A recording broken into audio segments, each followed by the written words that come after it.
Muingi wa kaunti ya Kirinyaga no waũrĩtwo mũrigo wa kuohaga thabarĩ ndaya nginyagia mwena wa Nairobi gwetha ũrigiti wa mũrimũ wa mũnyiginyigi thutha wa thibitarĩ mũnene wa Kĩrũgũya kũgũra macini cia ũtungata ũyũ. Kĩoneki gĩa thirikari ya kaunti ya Kirinyaga kĩrakinyanĩire thutha wa thibitarĩ gũtabania mĩhang'o ya ũthĩnji wa mũnyiginyigi rita rĩa mbere, na ũrĩa ũrakorirwo ũkĩagĩrĩra na rĩu mũrwaru ũyũ no gũthiĩ na mbere na kũrigitwo kwa ihinda rĩa mweri ũmwe, na ta ũrĩa ndagĩtarĩ Alex Kariuki aratarĩria. Mũrwaru admitirwo mweri ũmwe mũthiru agwire kuma handũ igũrũ na nĩagĩtukura kunĩka mũgongo na akĩgĩa na paralysis ya magũrũ na nĩ abataraga gwĩkwo operation ya mũgongo. Kariuki augĩte atĩ hau kabere maratũmaga arwaru nginyagia thibitarĩ-inĩ wa Kenyatta rĩrĩa marabatara ũrigiti wa mũnyiginyigi, no rĩu mĩhang'o ĩno ĩrĩtabanagĩrio thibitarĩ-inĩ ũyũ amu thirikari ya kaunti nĩ ĩrehete macini iria ciagĩrĩire gũtabania mĩhang'o ĩno. Arwaru othe a kunĩka mũgongo tũramatũma Kenyatta kana Spinal Center Nairobi, no rĩu services nĩ irokire closer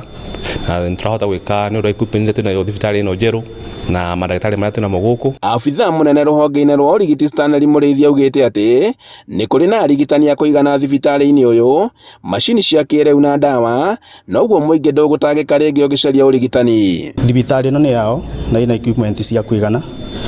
Thirikari ya kaunti ya Kirinyaga nĩ ĩgũrĩte equipment iria ciothe irendekana. Handũ-inĩ ha Inooro TV kuma Kĩrũgũya kaunti-inĩ ya Kirinyaga, njĩtagwo Boni Wathuku.